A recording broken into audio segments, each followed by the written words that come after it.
So we were talking earlier off air about how when you write a second book, we both believe, I think, that it should be better than the first one, which is hard to top your first one, Essentialism. That is such an incredible tool, but I feel like you did. Oh, well, that's a very nice way to begin the conversation. What I was saying, and I still reiterate, is that my mantra was just don't write a rubbish book. Just like don't do the stuff that makes it hard to read. Don't do the stuff that actually a lot of authors fall into, which is they write a book too long, they didn't really understand, they didn't have enough time to get it right the second time. They've been spending years preparing for the first one, and then there's a rush to do the second one. And so my whole thing was like, just don't do that. And it reminds me, I just had Matthew McConaughey on the What's Essential podcast, and he was talking about this with his Hollywood career, that he wasn't sure how to be exceptionally successful, but he definitely wanted to avoid the big mistakes that he saw other actors make. Such as? Well, first of all, I mean, he was getting pigeonholed in sort of rom-com type shows, and so instead of just carrying that journey down as a sort of race to the bottom, he took off for a year or two. He just said, look, I don't know what I want, but I do know what I don't want. I don't want to just become irrelevant because I've followed this one path of success to failure. And so just even having that, I think is quite a good recipe for success, is just don't do the stuff that's really going to mess you up so that you can be consistent over time.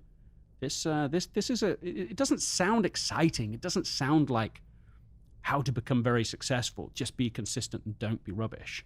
But I think it is. No, I think it is too. And we were just talking a little bit off air. I think, so many people and I don't think it's bad to have goals, like your moonshine. Like I want to be the greatest at whatever you're doing. But I think the reverse of that is just saying like, I don't want to drop below the bar that I've already set. You want to get incrementally better each day, or at least like hold yourself to a certain standard that you've already achieved, right? Like people don't talk about that. But again, like if you're compounding interest, just like you would investing, like that shit adds up. Well, podcasting comes to mind. Someone was just sharing this with me. They've done 400 podcasts like you both have. And he said that he'd read that 90% of people that start a podcast quit by the third podcast. And that of the 10% remaining, another 90% quit by episode 21. So the rest quit by episode 100. I'll give you another stat. It reminds me of that graphic of success of the guy that's chipping away. He's chipping away at the mountain. And right before he's about to get the diamond, he turns around. I'll give you like another stat, because I get a kind of like, I guess now I get a unique perspective running Dear Media, as I get to see like, new podcasts, existing podcasts, aspiring podcasts come through this door. And the first thing I always tell people is, if you're doing this to make money right away, Don't, and I probably don't want to work with you. But second, you need to do this for a full year consistently every week, because from what I've seen and what the data that we get so much data here now because we have 100 shows or so.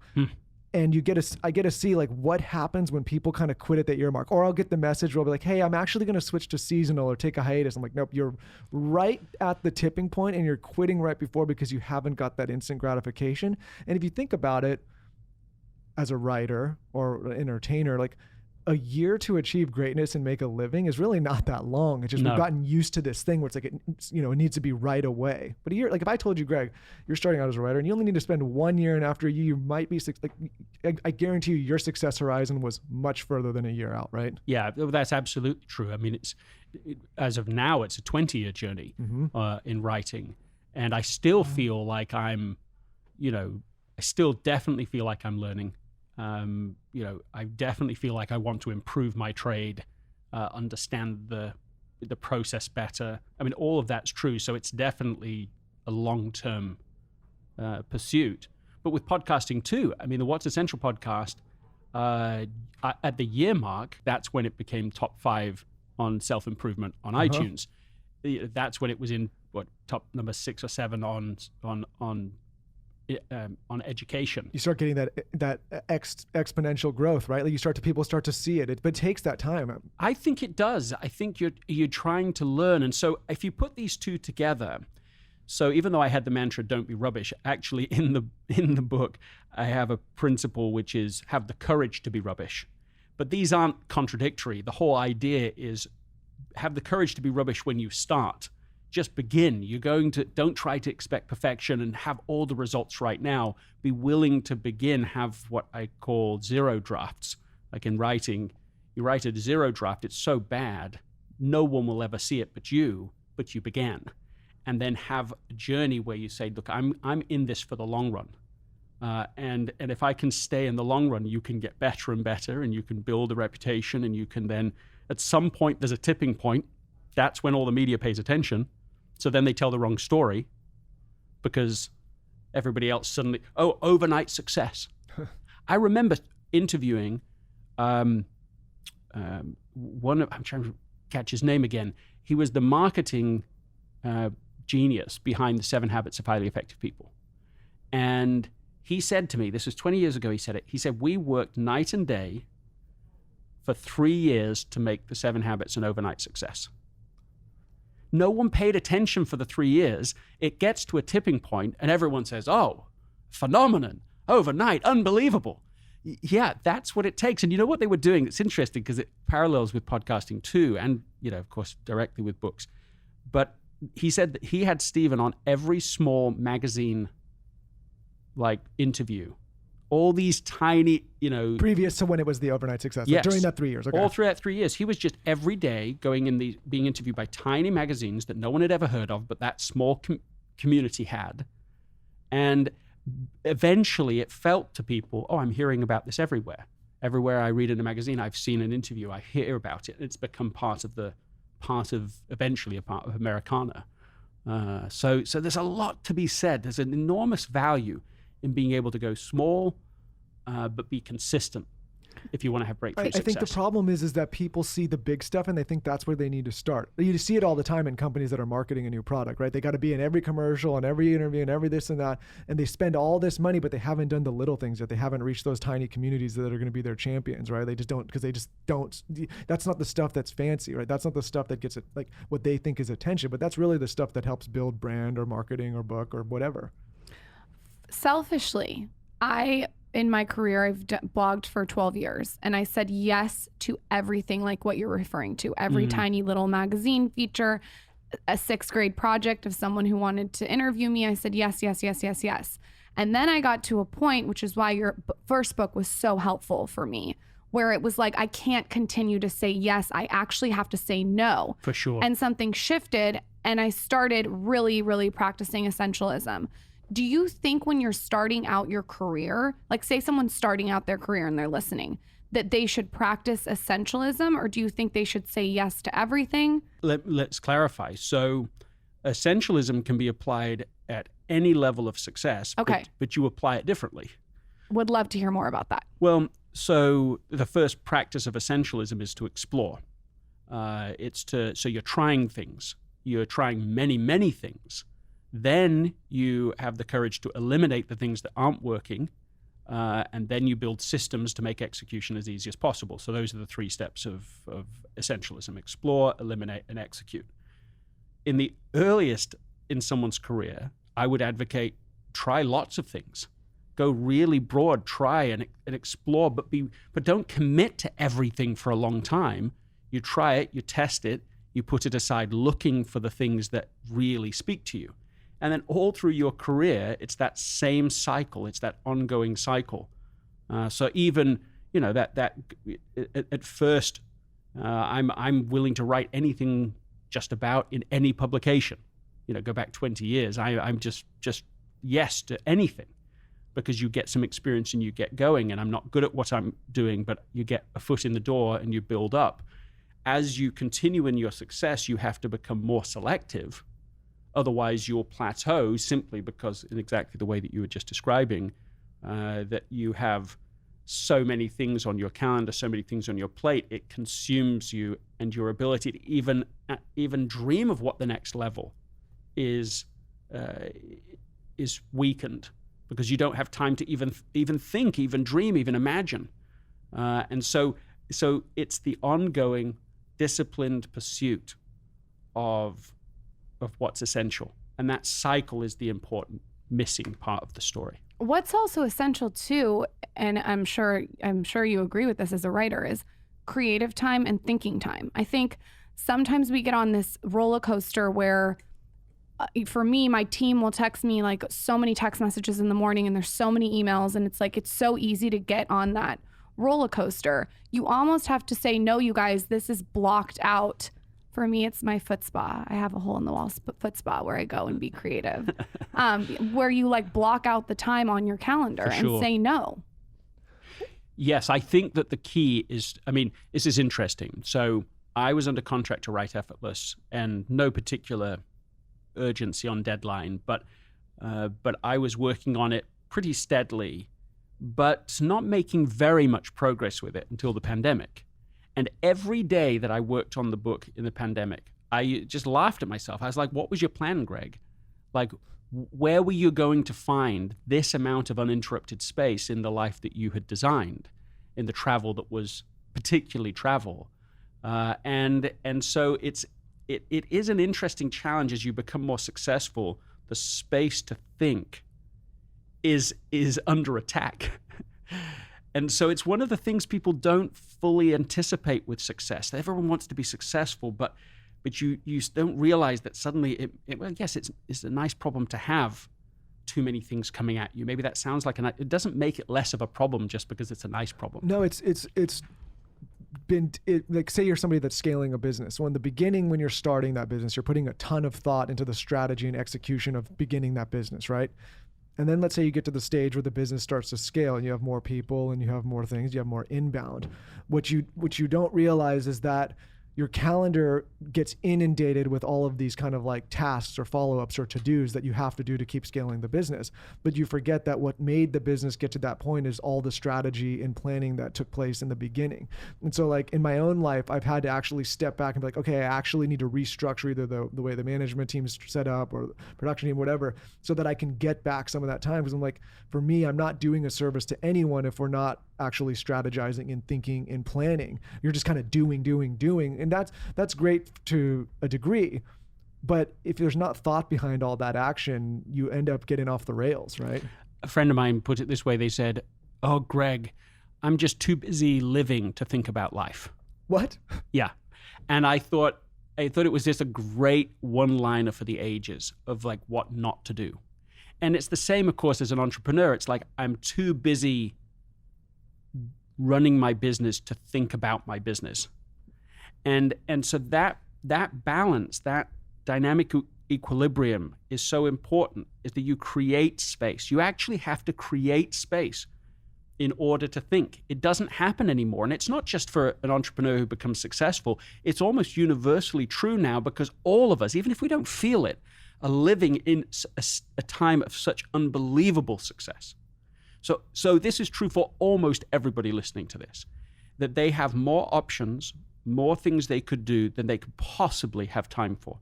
Anyone who has a smartphone, anyone who's listening to this, they're literate.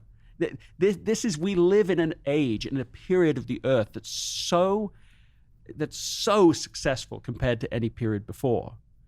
And so it means that we all are overwhelmed with too many possibilities. We're all distracted. We all struggle to have space to think. And we don't make it easy on ourselves because I was working with a Steve Harvey show and worked with one of the people from his audience. And I went to her home and we're doing this whole shoot. And we go to her bedroom and I'm like, okay, where do you put your phone? And she said, well, actually, I keep it under my pillow. Oof.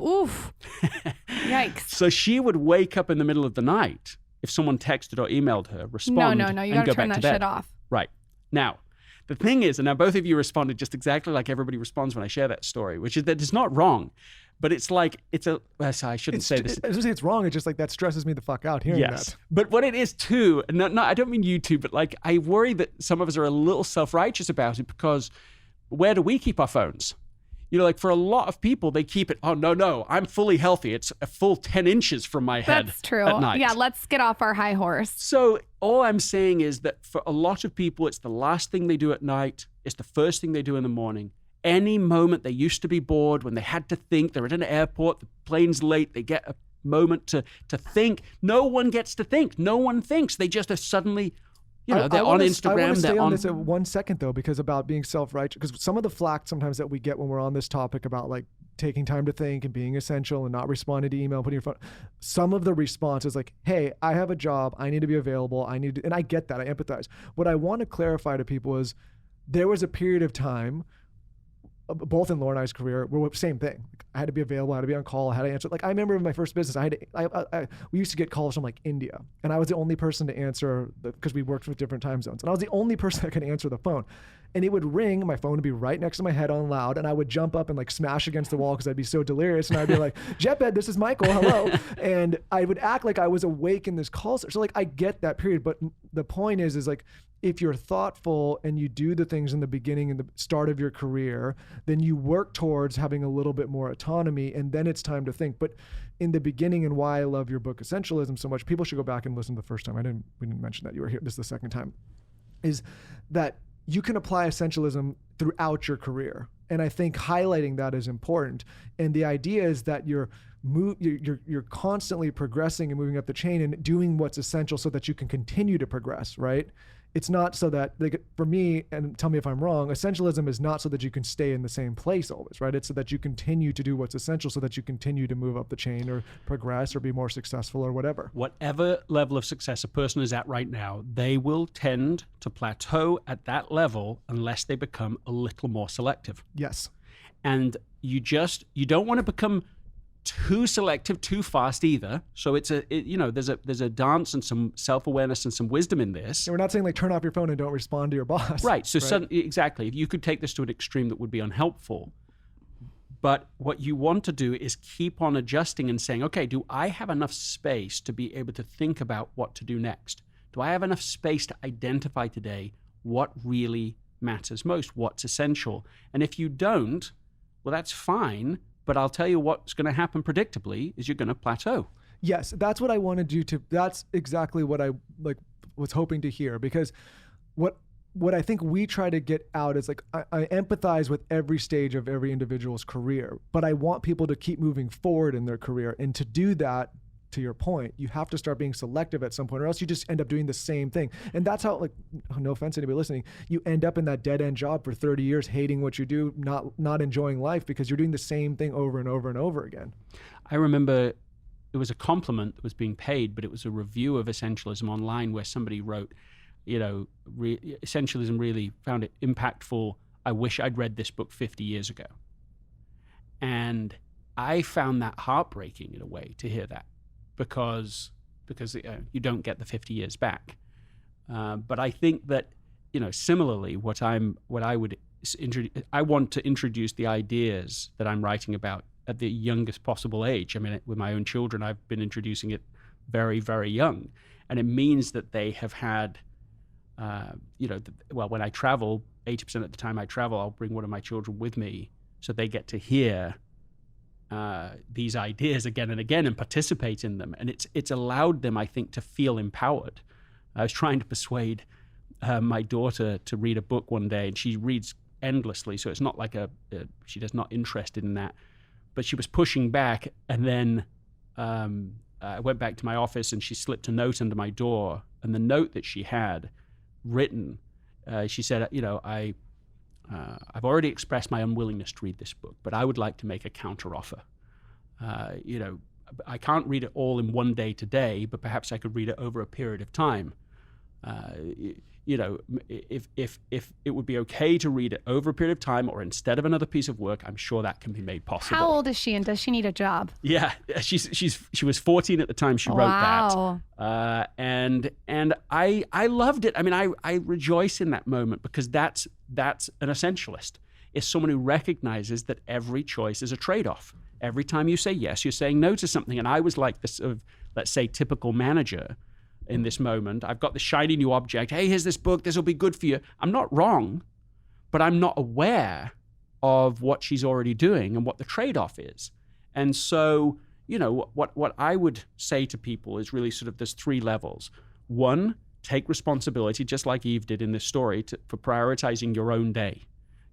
You at least need to take responsibility for that. Answer the question every day. What is my priority today? Of course, you'll do more than one thing, but if you don't know what your priority is, then you will not get that done in most instances. It just is, other things will come in. If you don't prioritize your life, someone else will. Number 2 is that you need to advocate for that. So you initiate the conversation. Again, same with Eve, right? She was using language that was perfectly polite and reasonable to point out to me, if I say yes to this, I'm saying no to that. That makes me responsible. Suddenly I think, well, do I really want her to do this instead of this homework that she's already been thoughtful about? No, I don't. I'll step away from this. The third thing is, as leaders, if we have any influence with someone else, we need to make it safe for people to have a prioritization conversation.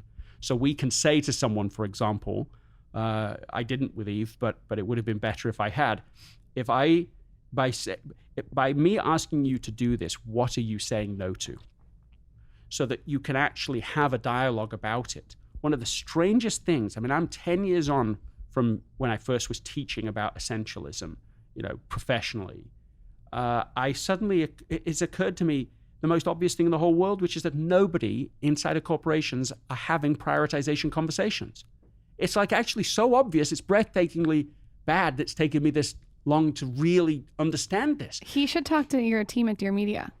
I'd be happy to have you come talk to Dear Media. That's really, really smart advice. That'd be fun. We should do it. The people in the organizations aren't having the conversation of what's important. They really, it's seriously not happening. And that's the news. It's not like, 10% of the days people talk about it. No. If they talk about it at all, and even this is not that common, but it might be in an annual offsite where someone says, okay, well, here's the strategy, here are the big yeses, and here's what we're not going to do.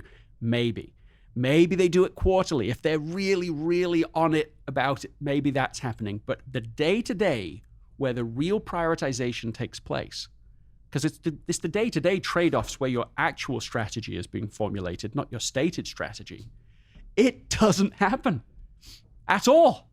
Think of how odd that is. What a curious case of the non-existent prioritization conversations. No, I think people I think managers, upper management, executives, everyone gets stuck in the day-to-day, myself included sometimes, right? I think that happens to all of us because we get so inundated with here's my inbox, here's my normal workflow, here's what I'm doing. And again, getting back to actually thinking and prioritizing and strategizing. You do all of these things whenever you're starting something new, right? Like you start a book, you're like, okay, this is what it is, but then you start getting into it. Maybe it's different with a book because you have the outline, but you get what I'm saying. You just kind of get into this flow of this is how I do things every day, right? Yeah, I became really aware of the non-existence of these conversations when I learned from Ben Benitez. He is the CEO of Uncharted.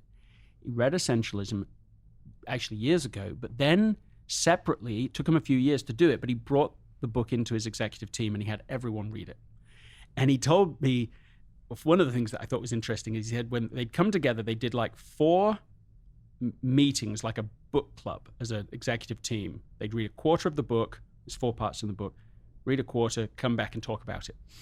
He said one day one of the executives came in and he's like, I want to throw this book across the room, which I love that part of his experience because I'm like, yeah, they got it. Because you're having to face the reality of trade-offs. And what you normally do in life is just pretend there are none and you just try and do it all. Well, what happened is that as they introduced this language, it started to dawn on them that if essentialism is true, they should be able to do the same or maybe even more, but the same in less time. And so they started, they said, okay, we're going to have an experiment, a 4-day work week. And they brought in someone from outside who gathered data for them about what their output was. They had 6 weeks of trying to do a 4-day work week, got the data again, then another 6 weeks. So it's a 3-month experiment. At the end of it, they concluded categorically with the data that they were now producing in 32 hours what they used to produce in 40 hours. What was the price? So they've moved officially in a 4-day work week company. What was the price? The price was what we're talking about, was actually each person getting clear what was essential themselves, taking the time to do that, then having the conversation. So even as the CEO, he makes it safe now. He'll go to someone, and if he's assigning something, he'll say, okay, here's what I think you need to do today. This is the new opportunity, or there's a problem that we've got with a client. Here's Here's the thing, but what are you working on? What's your priority right now? He said about 40% of the time, they'll conclude, yeah, that what he is bringing to them is more important. Circumstances have changed. This is the thing that should be done. But 60% of the time, he walks away going, no, what you're doing is better. It's more important. You carry on with it. That's the missing conversation. I think that's an extremely important conversation, not just in business, but in your personal life as well, and with your partner, right? Like, I think that you can get in the same thing with parents and kids and family and all sorts. Like, we had a completely failed week. Well, I'm going to tell this story. You might not like it, but a completely failed. We were not practicing essentialism about 3 or 4 weeks ago. We had to fly into town from Texas. We landed in San Diego, went to weddings and dinners and baby showers, and we drove up to LA, and keep in mind this with a baby. Yep. Work and podcasts and dinner meetings and social dinners and this, and then went back and did like another wedding thing. I came home on that Sunday. No, it took us 2 weeks to recover. I couldn't even move. I couldn't even text my dad a legitimate text on Father's Day. You were burned out. I was done. We were trying to blend all the personal stuff with all the business stuff, with all the fun stuff, and do it all and cram everybody in. And it left us feeling completely exhausted. It left family and friends feeling like, hey, did they just like pencil us into their busy schedule? It left our business partners being like, same feeling. And what I realized, I was like, to your point, whatever you say yes to, you're saying no to something else. Whatever you say no to, you like, there's trade-offs, and we didn't, and we tried to do it all. And I told Lauren after that, I'm like, we are not doing that again. We're going to disappoint some people, but at the end of the day, like, we performed at like a 4 across all of these things because we were just too spread thin. I would love to know, this is off a little tangent, more about your thinking time in your calendar. I know if I see Michael thinking or sitting or twiddling his thumbs, I immediately take it as an opportunity to be like, why aren't you giving me attention? Anytime Michael's thinking, I'm like, what are you doing? I'm like with fucking binoculars hanging off the ceiling, like with a magnifying glass. But I would love to know how you structure your day, and if thinking time and creative time and writing time is on every day. Like, what does Monday through Friday look like for you? Yeah, I wish my wife Anna were here right now, because it would keep me honest and it would be entertaining too. There's all sorts of things. I mean, we've got a lot wrong in our journey, but some of the things that we found helpful. One came out of necessity, and it was to create a done for the day list, so that instead of making a to-do list, which most overachievers do, that gets longer by the end of the day than it is at the beginning. And that becomes your decision-making tool, so that you basically get to the end of every day, you haven't stopped, but you still feel unsatisfied because look at all I didn't get done. Well, this is how shall I say, a loser's game, because it will extrapolate that forward for a year, for 2 years, 10 years. You're going to be more and more overwhelmed and more frustrated, even though you've actually achieving more and more. So you're not going to win well at this game. The done for the day list says, okay, when you're doing your planning each day, which again, lots of people are just not doing that. But if you do it, one of the little patterns I like is just a list of 6, 3 personal things, 3 business things. Each of them, they're important. They don't have to be big, but they're important. And if I get those things done, then I can be satisfied with the day. Then you can be done. And the idea of having both a done for the day list, or then what has been helpful to me, especially through COVID, a done for the day time. I chose 5 o'clock, which might be early for some people. For me, with 4 children, with wife, it felt like if I went later, getting dinner sorted and getting people there, I'm more tired. Everyone gets grumpier. Your last act of the day, the third of the day, starts to be not great. So my accountability was I would walk out of the office and like literally yell, it's 5 o'clock, like a town crier. It's 5:02, whatever time it was, to give me an excuse to actually be done at a set time. A lot of people in the pandemic is a Zoom, eat, sleep, repeat world where it's 6, 7, 8, 9, 10 o'clock at night. It keeps just going. There's no natural end. There's no boundary. And you can't even tell what day it is. And it's definitely changed that Saturdays and Sundays are now just people still email and they still expect responses in a way that pre-pandemic, I think people still saw a distinction. And so we're just living now in this completely boundaryless world, and it's not great for high performance. It's not great for satisfied life. It's not great for great relationships. It's like counter all of those things because we're rhythmic beings. So having boundaries, and I've offered two, a done for the day list is a boundary, a time to be done is a boundary. And now also Anna and I will use language which will say, okay, are you doing sneaky work? We'll no sneaky work. Meaning like you're working when you're supposed to be done. Yeah, when we go sit in the... I'm doing a lot of sneaky work, Greg. I'm getting the death stare. I'm doing a lot of sneaky work. You are getting the death stare. Yeah, I saw that. I want to know how you use... So anyways, on to the next... No. I want to know how you use Essentialism and Effortless in your personal relationship with your wife. Well, let's talk about Effortless. Please. No. He just tried to change the subject again. No. I want to know how you use it in your relationships. I'm sure other people want to know your personal marriage. Yes. Again, we need Anna. She can keep me honest. But things that we do. Okay. So today, we went on a walk together. There were times we were doing that almost literally every day through the pandemic.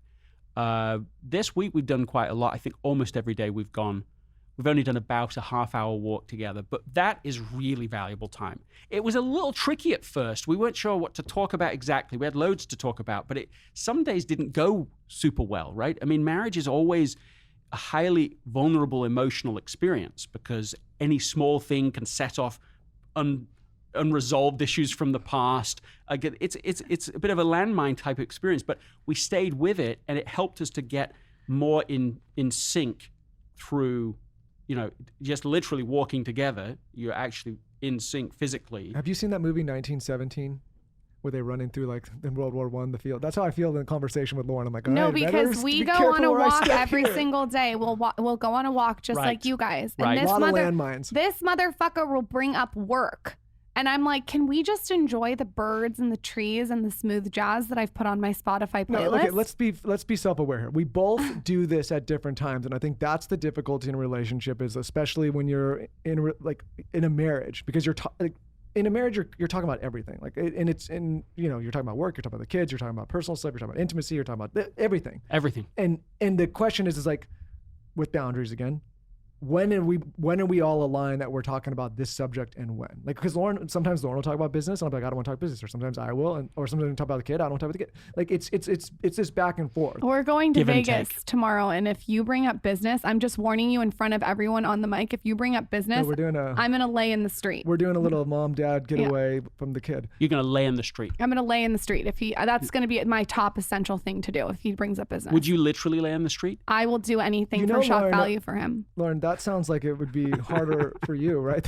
One time he pissed me off, and I considered taking his hairbrush that he's obsessed with, laying it in the street, getting all the little pieces and sprinkling it on his pillow. Like, don't you fucking dare. You'll get that divorce paper faster than you. Okay, but listen, obviously, second time, I think everybody should go back to the first time you came on, as we really dive into your first book, Essentialism, which we love. And I told you, we talk about it all the time. We talk about Skillshare. Here's Skillshare. Here's a free one for you. We talk about Skillshare all the time, and then your course on there. And I said it's a great place for people to start. But I do highly recommend your book. It's been vastly helpful in both Lauren and I's life.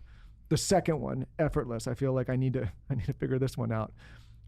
Let's talk about it. Let's talk about the distinction between the two. It doesn't matter where you start. Does it matter? Like, do you prefer people start with Essentialism, or you can jump into either one? I think most people think that they need to start with Essentialism. And I've had feedback from people that just don't even know about Essentialism barely. They have only read Effortless and have found value in it. So in some ways, I don't think it matters. I hope that they are, this is a presumptuous example, I hope it's a bit like the sort of the Paul McCartney and John Lennon thing, where they created music separately, but together was when the magic happened.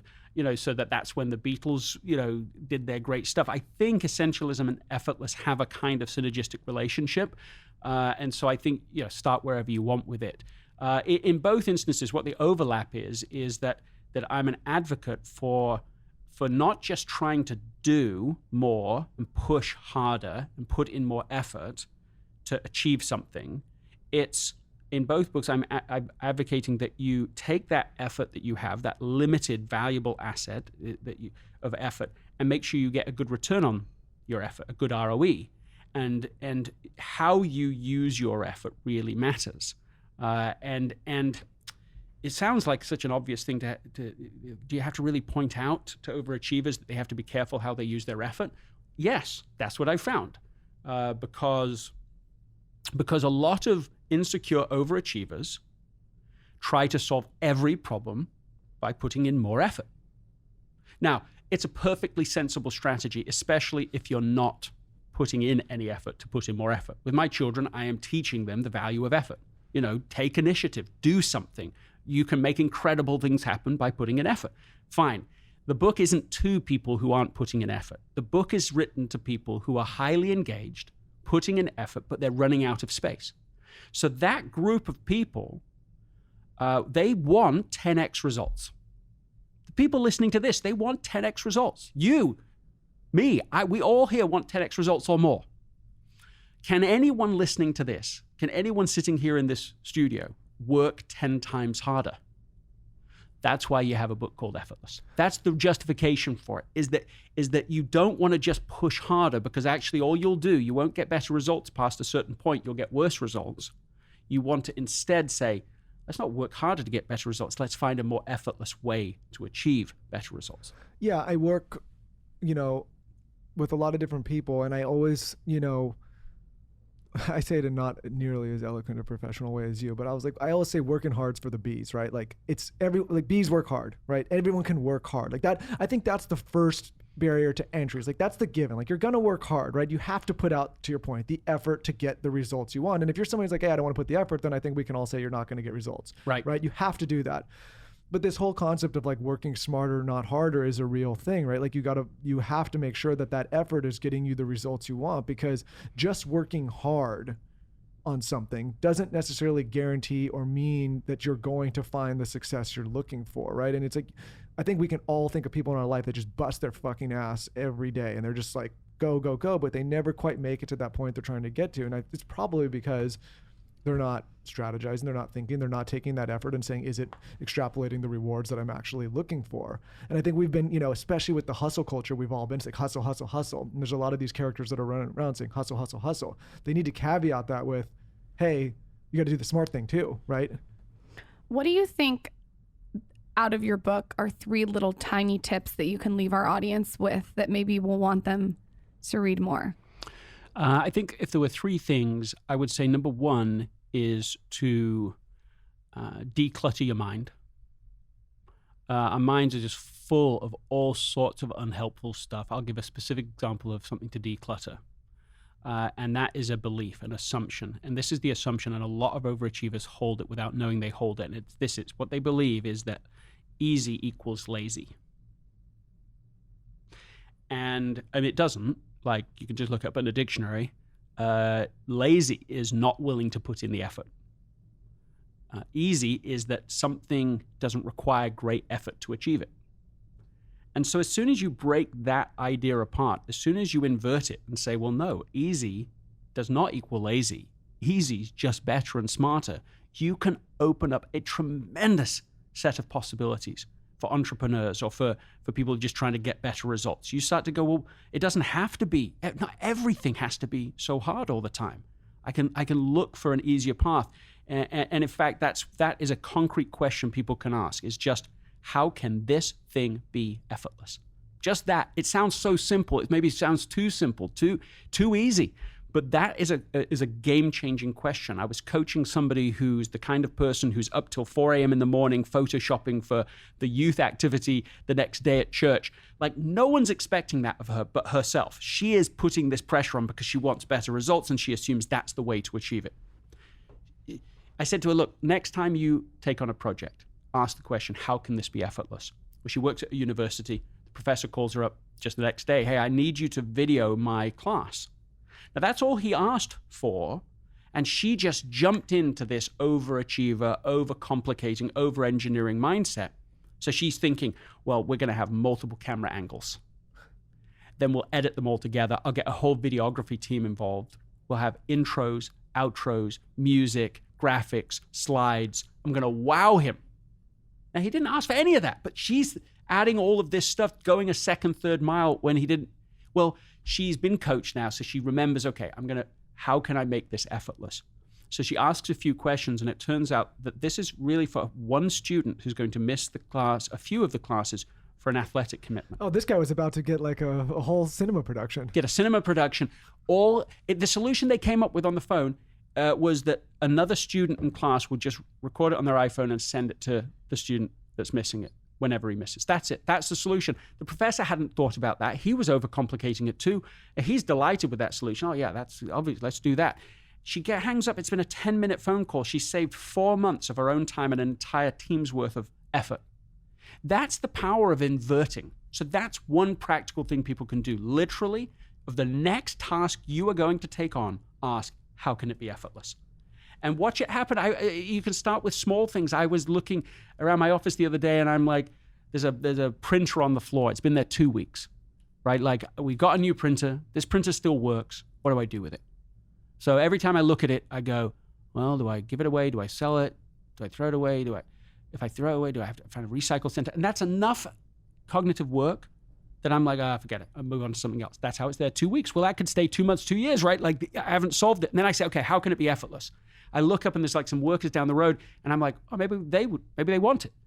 So I go out and ask them, I got this printer, do you want it? Yes, give it to them. Within 2 minutes of asking the question, the problem's solved. And it's done, it is off, and it's over. And it's like, seriously, there is so much like this. We're just pre-programmed to a sort of, if it's not hard, it can't be the right path. Maybe you can apply the printer theory to your entire man cave, because there's so much shit on the floor. Watch this. Speaking of man cave and speaking of effortless, one thing, I have to kill Taylor if he ever leaves as a producer. He's got too many. He's got too much information back there. He's seen Lauren and I lose our shit on each other too many times on this show. Yeah. But specifically, you need a good NDA here. Yeah, when we do the intros, outros, and the pickups being the advertising for the show. So we typically don't do those in studio. We jump in with you right away. We do that later, and we batch a lot of our stuff because we have other stuff going on. So we try to like get into a studio and do all that stuff in a window of time where it's like I can do the interview, but later we can do. Yeah, it's just switching the mind. We used to get in so many fights back and forth with when we're doing the ads, how we're setting up the equipment, doing the house, this and that. So recently in the man cave, I just set up these mics. They're there permanently. I hit record. We have not been in one fight since. All this stuff is turned in way in advance. We're way more productive. But just to point out like this effortless solution that actually extrapolates into a better life. We're fighting less. We're more productive. We have this stuff done. It's less stress. And I'll pick something else to fight about. That translates into so many other areas of our life. It does. Oh my God, I got rid of all of this weight that was causing conflict with my wife and actually made our business better and got us way more time back. And it was just a simple thing of just like setting up this thing and making it effortless. I agree with this next question so much. I hope anyone who's on my team is listening to this. The importance of writing everything down instead of relying on memory. I have ordered notebooks for everyone that I said, I know I'm old fashioned, but you just write it down because it makes it so much easier. What are your thoughts? Yeah, I mean, look, it's another too obvious sounding idea at first, but is the almost almighty power of a checklist. Like the whole idea, if you want to break through to a high level of contribution, is that you need to take the current operations that are using up your mental energy and make them easy. You want to not have to think about things. If you think they're essential, you want to be able to get them done whether you think about them or not. And by having a checklist, you take out the cognitive strain of having to remember. I've got to remember this. I've got to remember this. We're terribly bad at remembering. Human brain is not well designed for this. We have tremendous deep memory, right? Like we're talking like hundreds of years worth of DVR level quality video running in our brains. We got masses of that deep storage. But the RAM of our brains, what we mean when we say remember something, is ridiculously small. So this is why we forget even the most obvious things.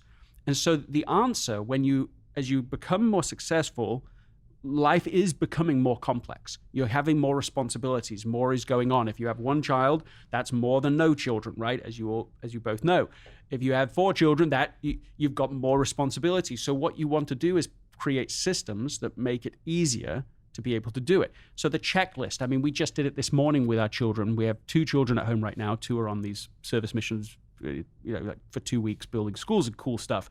The ones that are home, Anna and I are tired of saying, have you done this? Have you done this? Before you get on a glowing screen, you've got to do these things. It's mental strain every time we have to remember it. And we created it previously. We just hadn't printed it out again this summer. A do this list before you even ask for a glowing screen. And just having the checklist removes 10, I don't know, that's like 90% of the strain is resolved by using a checklist. Taylor, are you having your checklist out when you're listening to this? Okay. Checklist is, you can do it for really everything, but what it also helps you to do, so it helps you, one, not have to think about things, but it also helps you to look at your current process and work out, is it efficient? With the podcast, from end to end, you can do it from the time you decide who you want to have on to the time the thing ships. Having the whole thing written out actually in a checklist will help you to not forget things, obvious things, will help you to decide, do I even want this step in the process anymore? It will help you to be able to help other people do it because you can delegate it more easily. This is the process that I want you to follow. It's a simple sounding solution, but it's a really helpful one as we grow increasingly complex so that we take the burden out of our minds. Yeah, no, I think like speaking of podcasts, people, I get this feedback, it's so hard to do. It's hard to do, well, there's a lot of things that are difficult, but it's hard when you start to tap in all the other stuff that people don't want to write down, the scheduling, the posting, all these things. But if you systemize that, like you said, put it in a checklist, it actually makes it easier because the main thing you need to focus on when you're doing a podcast, obviously, is this. Like, I need to be able to sit down and have a conversation with you without being so stressed out about all the other shit that goes into building this. But a lot of people they don't think about systemizing it. And so it becomes overwhelming, and that's, you burn out. Yeah, I mean, I think that in terms of order operations here, you want to start with the simplest possible checklist that will achieve the goal you want, right? So you want to give us an example when it pertains to writing, because I definitely want to write another book. Give me a really micro example of what you're talking about. So say I don't have a book proposal, and I haven't started the book. What are your thoughts on how you're going to structure that list? I mean, I just went through this myself again. I just actually signed the contract, I think this week, for book 3. And it was so easy. I almost was like, did that really happen? Because for Essentialism, I wrote this whole thing. It took me a month of graphical work. And I really was proud of it too. And that's what got us going. Book 2, I flew to New York. We still had a meeting. I mean, what my agent sent was like a 2-page document. It was way less. And this one it was like me, my editor, my agent on a phone call. There was hardly anything to talk about. Hey, here's the idea. This is what we want to talk about. Do you want to do it? It was so much easier. It just almost had no drama. It almost wasn't marked. It's almost funny that it's signed now. So I think you ask, so let me give you language behind this. It's don't take the existing process you followed in the past and simplify it. Start with 0 and say, can I do this in one step? Is there a one step? If it's not one step, is there 2 steps? I'll give an example of this. So this real guy's name, this is Mike Evangelist. He was part of a company that did DVD burning when DVD burning was like completely new. It cost you $35,000 to buy one of these machines. It came with a manual that was 1,000 pages long. Then the company gets purchased by Apple. And Mike and others in the team are given 2 weeks to prepare a presentation for Steve. So they know they have to make it simpler. They understand that. And they work, really seriously hard on trying to simplify their process. And they're proud of what they're about to bring to the table. They have their slides, they're ready to go. They've got rid of so much features, so many added stuff. They think this is so simple. He walks in, he goes on the whiteboard, he draws a rectangle, and he says, you could just drag whatever you're going to burn to this one button, and the one button you click, burn. That's the app we're going to build. That makes me horny. I love that he's like that. That's amazing. So he's just all about efficiency and simplicity. And the key was, so Mike suddenly said he and everyone else was embarrassed about the presentation they were planning on giving. They never gave it. They okay, that's not what we're going to share. What he learned was that They were starting from complexity and trying to get to simplicity. He was starting with 0. That's what I would say to you. It's like start from 0. You're not in the position you were when you were writing your first book or your second book. Like, start right now. What's the minimum numbers of steps? I mean, literally, the contract I just signed is the same contract I signed last time with like 3 differences. The book's different, the numbers, like there's hardly anything different. There didn't need to be. So don't overcomplicate it. Just say, what's the minimum number of steps necessary to get the result that you want? I think this applies to conversation too. Meaning, I feel like people, our friend Jackie calls it circling the drain, right? Where you're just like people, especially in companies, like they don't need to have everything over-explained. Like, just get to the point. Your next book should be called "Get to the Fucking Point." Yeah. So that's interesting that you should. Interesting you should say that. Because is that what go on. Is that the third book? Well, it's not the title. That's oh my God. Well, no, because I was just listening to what you're saying, and we have all these different conversations in companies, and half the time I'm sitting there like, get to the goddamn point. And I don't ever want to disrespect anyone, to interrupt, but I'm like, everybody is smart enough in these, if in these organizations to understand what we're trying to do. And if you do require further explanation, we can, there's ways to do that. You need to get to the point right now. No, but you get what I'm saying. Like, get to the goddamn point. I think the ability to be able to get to the core of the point fast is a pretty rare skill, and it's a really valuable one. Especially like if you're pitching a company or something.